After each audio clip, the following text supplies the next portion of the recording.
being 100% honest here, it's not going to be some sort of well-edited video because I don't know how to edit. So this is just going to be my voice and some footage in iMovie because that's all I know how to do. So sorry for the low quality. I mainly wanted to make this because it's a topic I've thought a lot about ever since Null and Void concluded, and it's a topic that I've heard zero discussion on. So yeah, I basically just wanted to be the first to make a TDS Great Chain of Being. So let's do that. At the bottom of the ladder is just the undead, deceased members of society that have arisen from a shard of the God Cube, biological experiments conducted by Patient Zero, or whatever the hell enemies like the Heavy are. They're just like sentient metal. Their placement here is fairly self-explanatory. They're dead, they can only pertain so much value after that point. Same goes for the Nil Zone creatures. They're literally freaks of reality that don't exist here nor there in the cracks of space and time, and they pretty much amount to nothing. They're the bottom of the barrel in terms of the hierarchy of this society. Moving up one notch, we have enemies such as the Fallen, Hex, Molten, realm-specific enemies, etc. Reason for this is that they're pretty much the same case as the undead, but they died in a slightly different way. From various logbooks descriptions, like the Frozen, we can deduce that frost enemies are actually the souls of people who have died in cold-related incidents, like snowstorms. Likewise, Conserver talks about how we disturb the peace of the Hex dimension during Hexscape Night 2, as well as Dispatcher talking about how she can feel the anger of the Hex Revenant from the Overworld in the same night, leading me to believe that Hex enemies are actually disgraced or forsaken warriors and other vengeful souls that refuse to pass on to the next stage of existence due to some sort of grudge or harbored emotion that they feel, and now exist in a realm that purely reflects their mental state. But they're still dead at the end of the day, so that's why they're just slightly above the green zombies. I also feel the need to mention major bosses here too. In the script, this is its own paragraph, so you can interpret their placement here however you'd like, but I think there is a point to be made about enemies like the Fallen King, who are clearly higher ranking than, say, like Fallen Hazmat number 27. So yeah, they're more important. They have some sort of importance within their own miniature societies or armies. Next up, we have finally moved on to actual living people. This encompasses general citizens like the ones we see in Trick or Threat Town, the TDS organization, the Children of Exo, and living residents of other realms like the Ducks.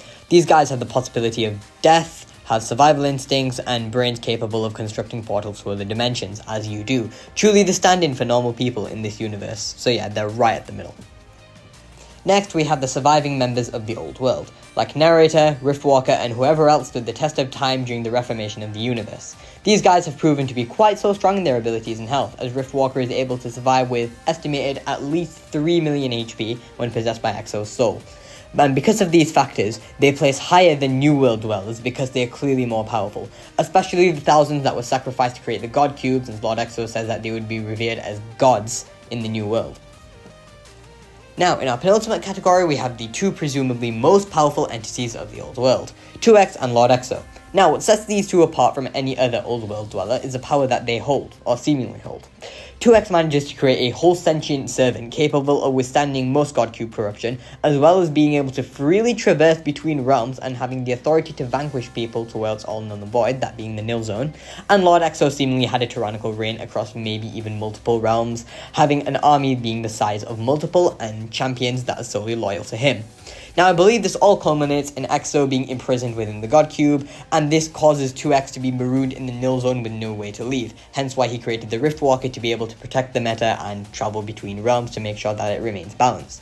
And I believe that it was this final battle between 2X and Lord Exo that caused the reformation of the universe, going from the old world to the new/modern world, but they're a whole other discussion for another time.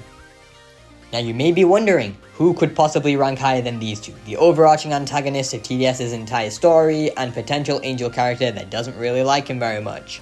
And I just want to express that the following is going to be 90% theory. Very few details have currently been unveiled about the highest entities of this universe, being the creators. We're also going to assume that Legacy Hinwave is canon going forward, so bear that in mind, because nothing currently established in canon goes against it being potentially canon, so yeah, that's just another parameter that we're setting.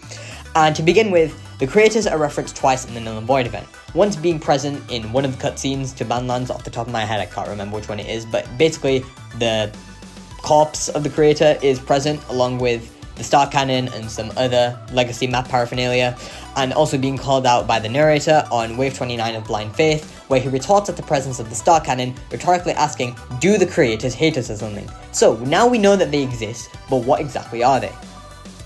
Well, we know for sure that they are seemingly governing entities over the entire network of realms, since the narrator implies that they watch over the events of Blind Faith and send down the Star Cannon through the rift on Wave 5. But that's about where the information ends. My personal theory is that when balance needs to be restored, the eternal souls of the creators, however many there may be, whenever Paradoxon hires a new developer, a new one is created or something, manifests in a mortal vessel and awakens to balance the meta. This explains why it appears so late into Legacy Hidden Wave, because it took some time after the Fallen King was killed extremely quickly for the spirit to create a vessel and be sent down, because after the Fallen King was defeated, balance was imbalanced after an extremely difficult boss for the time of 2021 was killed so quickly, and it takes some time for the vessel to manifest, of course, which is why it appears in Act 3 of the Hidden Wave after literally everything else apart from the developers, I'm pretty sure. And then once the vessel was defeated, the eternal spirit of Below Natural's creator went back up to wherever he may be above mortal planes, and the carcass simply wound up in the Bandlands. But that's about everything we know. Hopefully we get some development on the creators and some other celestial entities in the future story installments. Give me more Lord Exo development. I'm the #1 Lord Exo fan. Thanks for listening to my yap sesh. Have a nice Christmas.